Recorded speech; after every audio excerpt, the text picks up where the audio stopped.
All right. So then, yeah, I have the question. So then I kick it off. Okay. Yeah. Yeah.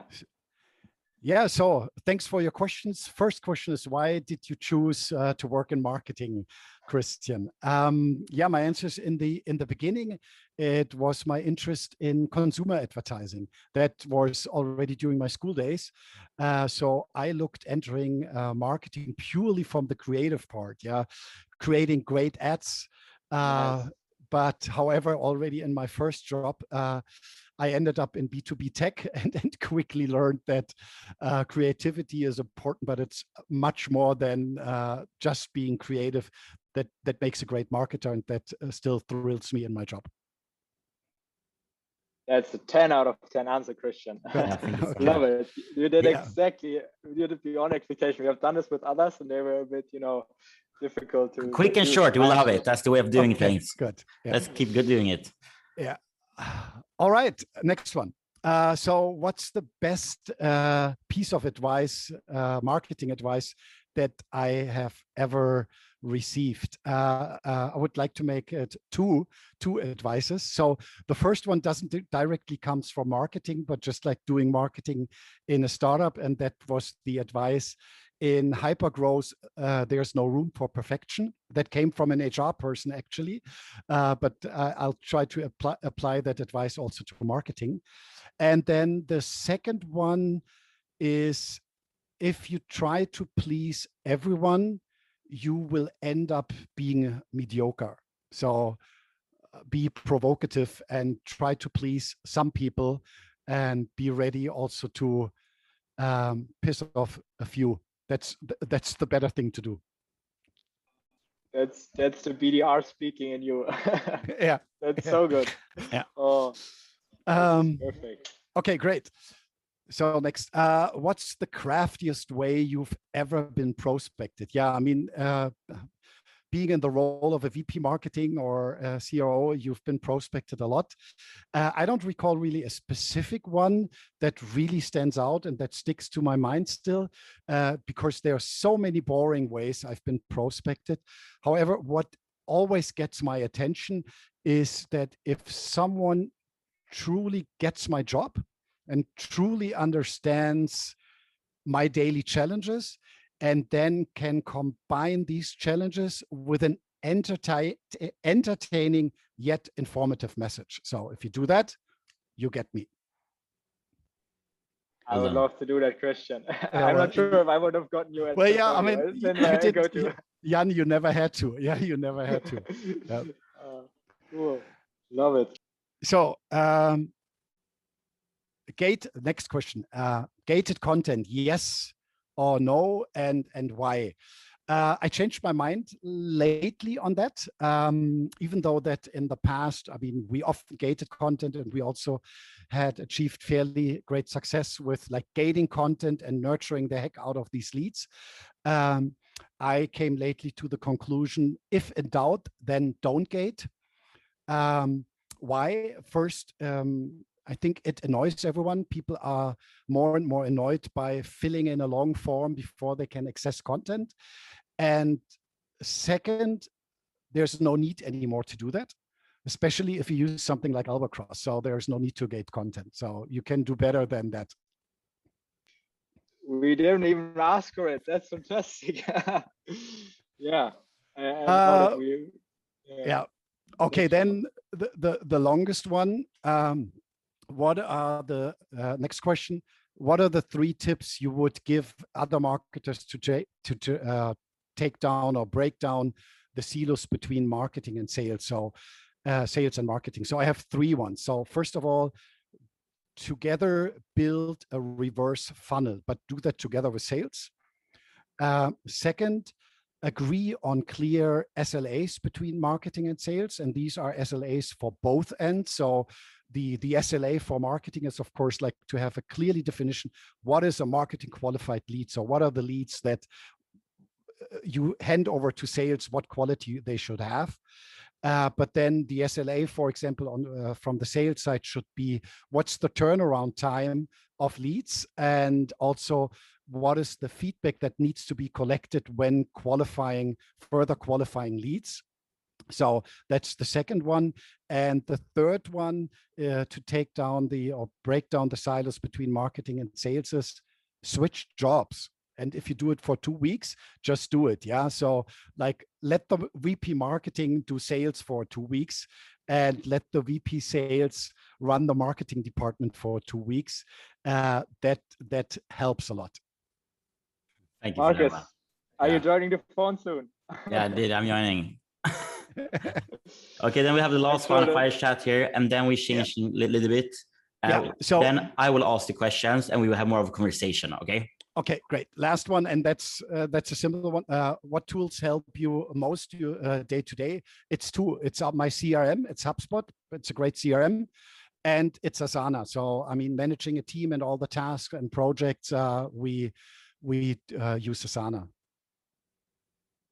Make full sense. Yeah, I haven't included Albacross in here. It's fine. It's fine. Really, it's a great tool, but it's not on my day-to-day list. No, I understand that fully. Okay, so we'll be different now. I will read the question, and the answer maybe be longer. I maybe ask some follow-up questions. It really depends on which direction, right? Jan, are you still joining, or do you want to leave? I will join as much as I can. I will wave when I have to say goodbye, but never gonna miss a Christian moment. Okay, so I will read them. So I mute you, Jan. Otherwise, it'll be weird with the recording after. Okay, let's kickstart it. So we talk about a lot of different KPIs. If you're looking for the marketing source revenue or marketing influence revenue as your primary KPI, what would you choose? Yeah, it depends the market you are in. As we are an SMB market, I go for the marketing sourced revenue. If I would be an enterprise and I would more do account-based marketing, then of course I would choose marketing influenced revenue. Is there any other KPI you will look here that you will actually set above this? Well, I mean, both of these KPIs, they are lagging KPIs because even in SMB and even more in enterprise, between doing marketing and having revenue, it can be quite some time, 3, 6, 9 months. And hence it's a lagging indicator and doesn't really help you optimizing your marketing in the short term. So I would look rather for, in the short term, I would rather look for marketing sourced pipeline, not the revenue, because assuming that the sales team always does like the same quality of job, as soon as there's pipeline, the channel or campaign should not any longer impact the conversion rate of the pipeline, because then it's rather a sales job. And the other part I would look at, as in marketing, you also have to monitor the costs as well, is then the cost or the spend per marketing sourced pipeline dollar. So how many dollars you spend on creating $1 of pipeline? Yeah, that makes. I would not go for cost per lead, as in almost like all areas you have quite a range of ACV. You can do deals with, I don't know, like 5,000 euro, with the same business you have also deals with 20,000 ACV. And then if you look at the cost per lead, you don't take that into account. Yeah, I mean, I agree. I agree with you there as well. I think the problem is to say, like, if you're looking too much at revenue, it's hard to see the actual return on your marketing campaigns in general. Well, you see it, but it takes too long. Yeah, it takes time. So you need to make sure, because you need to make sure the quality of the pipeline you're creating actually turns to revenue, right? Because that's something we have struggled sometimes ourselves with, generating like hundreds of thousands pipeline every month, but we are maybe not sure if that's always the right customer, because it does accept as pipeline, but it not always turns out to revenue. And maybe that's about the, sales process and learnings from that, but once that's set, you can probably, focus almost on pipeline. Yeah. I mean, and you should be crystal clear, of course, when are sales reps allowed to create an opportunity and when something enters the pipeline, so that you have a clearly defined quality gate on what enters the pipeline and what doesn't. And then if you once have agreed on that quality gate, then I think,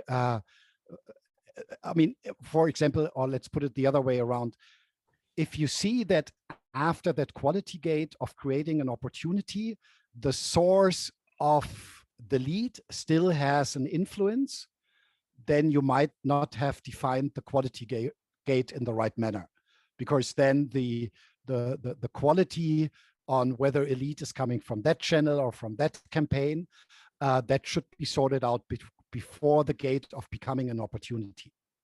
So you should have like some pre-opportunity stages where you can, sort out the quality. Yeah, that's kind of what we're doing, like trying to learn from every stage you have in the CRM funnel, basically. So yeah, I agree with you further. Okay, let's continue.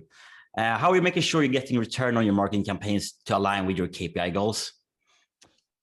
Well, that's pretty broad question. Let's try to see. Like first, I think whenever you start with a campaign or with a new channel, you have to define a clear expectation, what you want to get out of it. Yeah. And what KPIs will be influenced. So I think there's not one size fits all, that you always say like, I take like the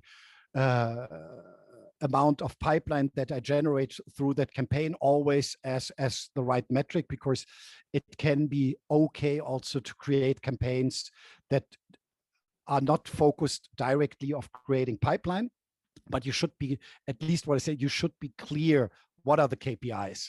And then, of course, you should know on how these KPIs influence your ultimate KPI, which then again is like sourced pipeline. And I think often forgotten is in the beginning is, did you make sure that you really can track the metric? Because often you define metrics and you're not really 100% sure on whether and how to track that. I think on top of that, like just jump in there. I think that's one of the biggest challenges. So some of the marketing projects is very hard to track, or at least take a long time to track, right? So I think that's kind of a struggle as well in marketing. And that's what it says. Like the second thing is really like, is how can you define a leading indicator or a leading metric so that you can test quickly, even if there's a certain uncertainty if you achieve that metric, if that really converts in the right manner to your ultimate goal. But the thing is always like, what could be a leading indicator or a leading metric that you can test quickly, and then test quickly and whatever campaign it is, say like, okay, how long time it will take until we get sufficient amount of data so that the test is either successful or has failed. So you will argue that having successful marketing campaigns, the importance of having like, earlier indicator of how to track a goal is key thing to be successful, right? Yeah, definitely. Yeah. Okay. I just have to jump in here, Marcus, because it's so interesting. So, like, what are the things that you are sort of missing to say, like practically? Because what we hear a lot is that a lot of people rely on like a gut feel, like a conversion rate, a certain conversion rate that they went, or a certain return of investment for a campaign, even though they target maybe specific accounts or specific the companies that they have to get in. So is that something that they're struggling with, that it's still, a bit flumsy sometimes to the KPIs, or I mean, if you, of course, like you run a new campaign and you also tackle or address a whole new market, like a new segments of companies, or a new regional market, because then you have like two things, like a new campaign and a new market. Which of course makes it really difficult to set like a certain benchmark. But when it's just like on campaign level, you test a new campaign, but in a market where you have been already in the past, then of course you can take the results of other campaigns in the same market as a benchmark. So, I mean, just like give you an example, in my previous job, when we first tested Albacross, we said like, okay, now we provide data to our SDRs for the outreach, and we assume that this data should be of a higher quality compared to just doing outreach based on simple lists. I mean, we had the conversion data of if I contact 20 companies out of a list, which is kind of a random list, I get a certain conversion rate into the first meeting and into opportunities. And of course, if I use a tool or like certain data, which costs something as well, then of course I can clearly calculate on what should be like the better performance in regards to conversion rate, to meetings, to pipeline.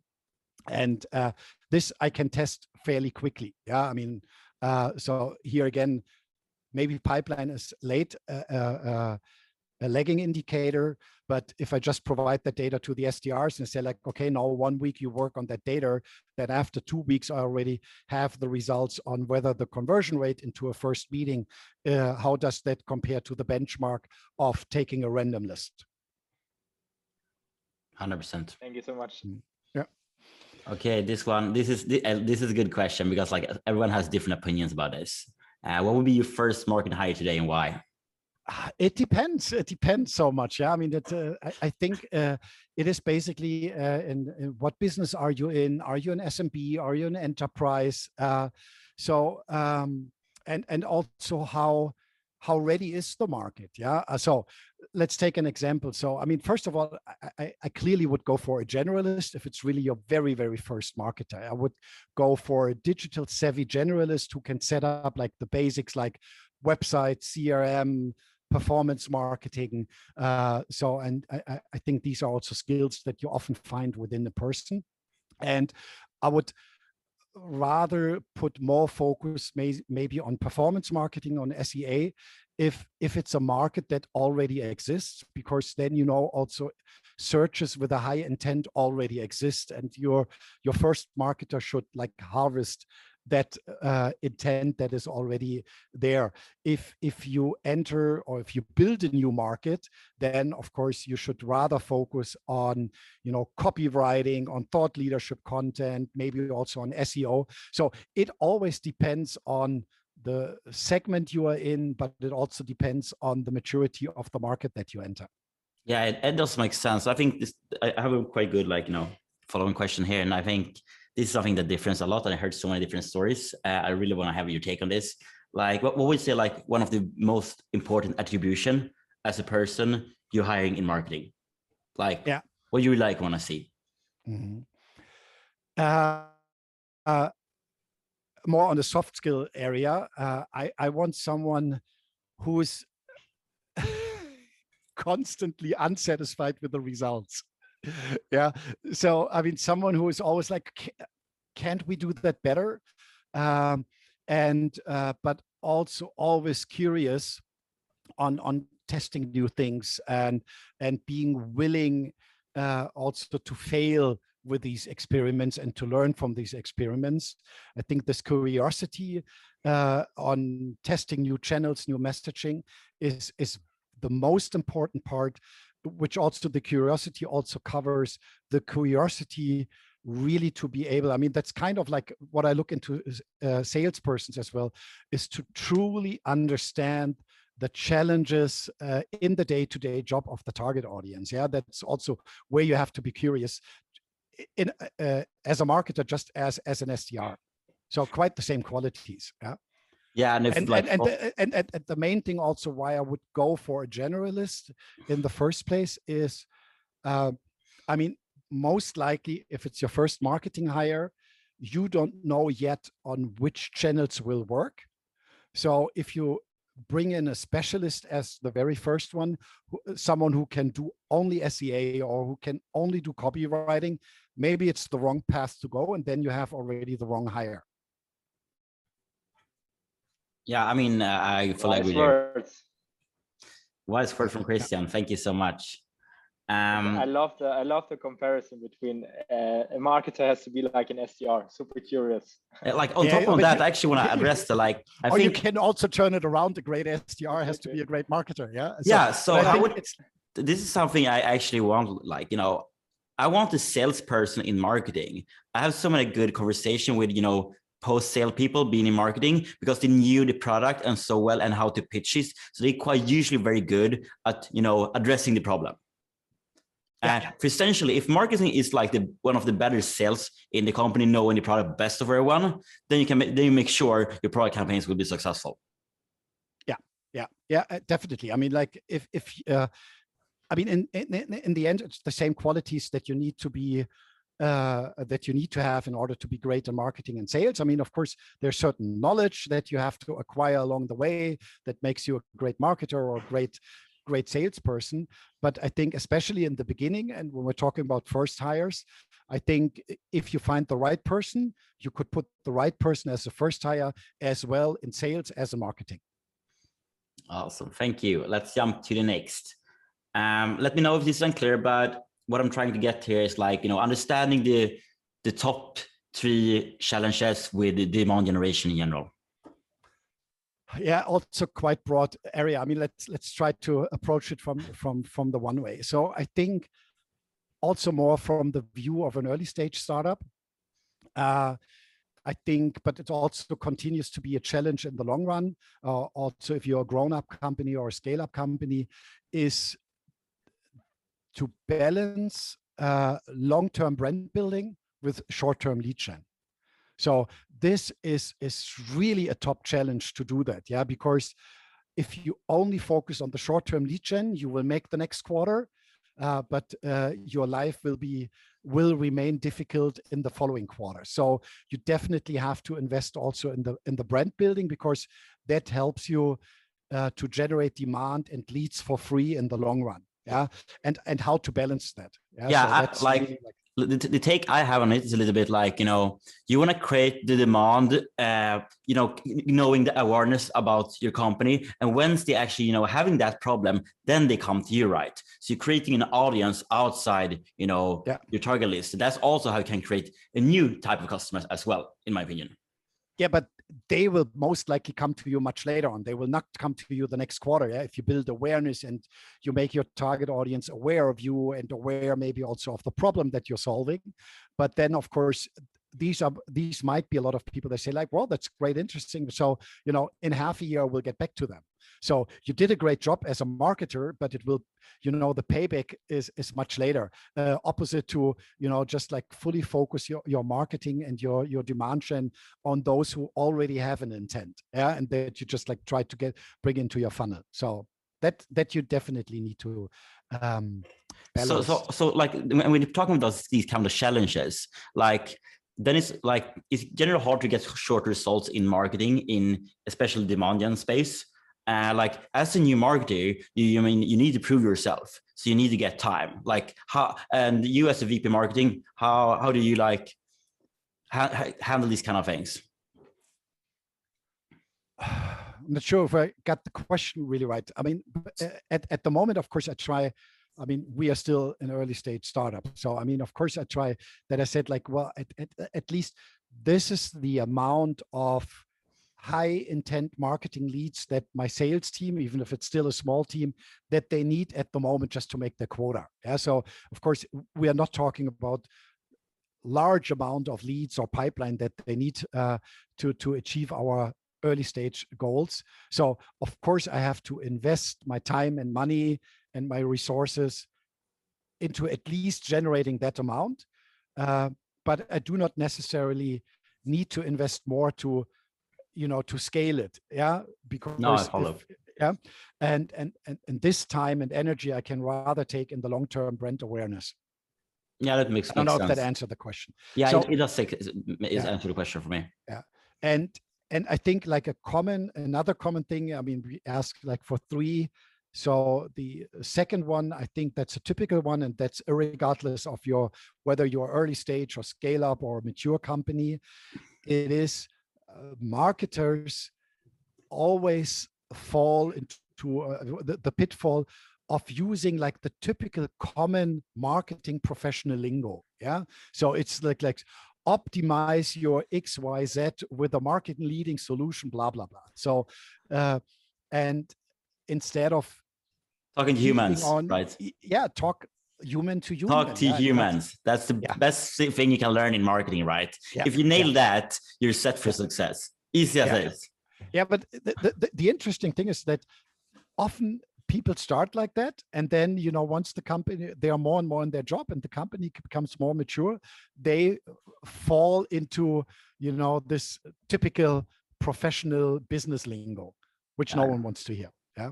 No. And then while you grow, and that's like my third, like my number 3 on the list, is connecting the dots. I mean, especially if your marketing team grows and your channels and your campaigns grow, is how to align different marketing channels and campaigns. So for example, how does my SEA influence my LinkedIn campaigns? How can I attribute these things? Yeah, the impact of channels and the costs to outcome. So especially if you're a larger organization in marketing, this is becoming one of the top challenges. Yeah. And like I agree there, and same thing, like, you know, different things actually get different effects on different things. Like, you know, we're pushing a lot of like LinkedIn to drive direct traffic, but it does, you know, helping shorter sales cycles and these kind of things. So a lot of things have a lot of different outputs as well, right? You can't exactly tie them all, but you have like an estimation of it, right? Yeah. Yeah, okay, and for example, even if like just about an example, even if you do SEA campaigns focused on immediate lead gen, and of course you have like, you can measure the outcome of immediate lead generation through SEA campaigns, but they also have a long-term effect on branding, because if people constantly see your ads, and that's the part that you cannot measure. The same on LinkedIn. If you do great campaigns on LinkedIn, even if they're focused on lead gen, you do brand brand. It's real estate. It's real estate everywhere, right? Yeah, it is real estate, and they advertising real estate, man. Real estate. Yeah. Okay, awesome. Like, we do this too short because I know you maybe are busy. I know you're busy because you're running a huge team. But I have 10 more minutes. Okay, fine. Like, we'll take care of it. Okay, if you would improve the way you buy software, how and what should that be? Yeah. I think the most annoying part for me as buying software at the moment is that comes with the typical SaaS business model. Everyone goes for immediately annual contracts. And, you know, you have a 7-day trial where you basically have enough time to understand on how the tool works. And if I could improve it, I would ask everyone in SaaS to offer me, even if it's a paid proof of concept. Yeah. So because typically before I can find out if a new tool really does its job, I need to work with that for 2 or 3 months. And of course, obviously, I mean, companies don't want to, you know, give me their tool for free for 2 or 3 months. So for me personally, a paid proof of concept time would be the best way to buy software. Yeah, I see that it's usually like starting getting quite on, like, you know, using POCs, you know, you're having 3 months POC or 6 months and you're paying for it, and then you have a contract. If the metrics is working according to what you agreed on from the beginning, then it automatically gets to a contract. And yes, that's quite fine, right? Because then you bought in a product that you agree on, right? And if it does say what it does, do what they say, that is no question asked, right? Yeah. And I had that with several of times, like with tools that I did not use, where I said like, no, I mean, we're not doing it because I'm not signing a 1-year or 2-year contract, was just looking at the functionality of your product. And if you're not willing to invest that time, and as I said, like, I'm willing to invest money into that, to pay the monthly rate, whatever is like the annual contract, I can break it down and pay that monthly fee. But I have a clear expectation of the outcome. As you said, like impacting, that should have an impact on a certain metric. And I can agree upfront with the vendor also on what metric I would like to see changed over the course of 3 months. And then I pay using the tool for 3 months, and afterwards I have the impact or I don't. And then I go for the full contract, or I don't. Yeah, I mean, I think that ties into like being a good buyer or not. If you buy something and are a good buyer, you are quite certain of what outcome you want to expect from it, and either it's a fit or not a fit, right?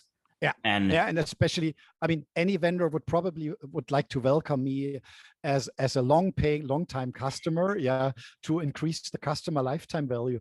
And if they don't trust me or their own product, that after 3 months I will become that long time customer, well, then what's the heck talking about that anyway? Yeah, because then it looks to me, you know, yeah, sign that 1 year contract because I, as a salesperson, get my commission, because everything that happens after this 1 year, I don't care anyway.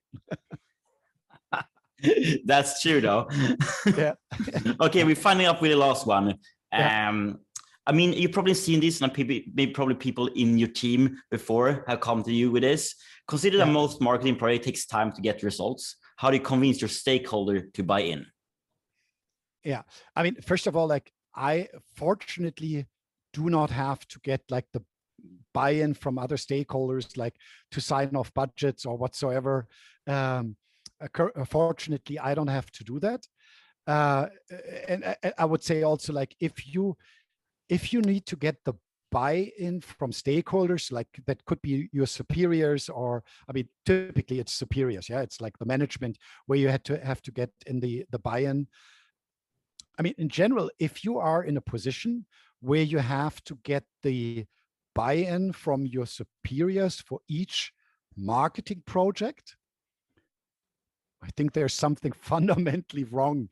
You have fundamentally underlying issues, because I mean, they should trust you as a marketer that you invest time and money in a wisely. Yeah. So, I mean, okay, but that's not really the question. Yeah, but I mean, just ask yourself, if you work as a marketer in an environment where you have to get the buy-in for each of your project, you're probably in the wrong environment.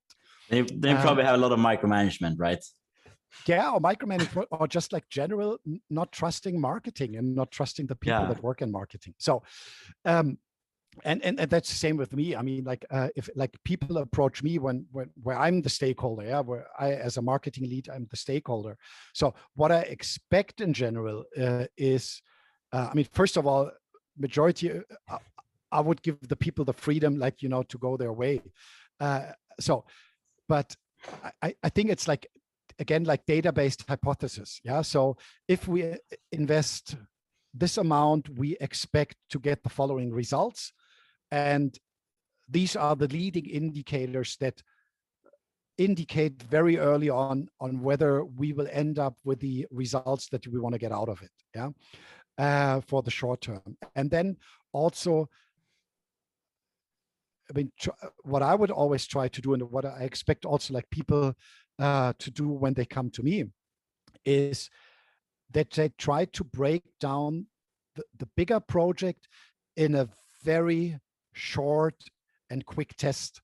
Yeah, so that they thought about how can we test that in the shortest time with the shortest amount of resources possible before we scale the project then afterwards. Yeah, that makes fully sense. Yeah. And I mean, if you have, can I ask a last question that I think is very interesting? What do you mean? Like, can I ask a last short question? Yeah, sure.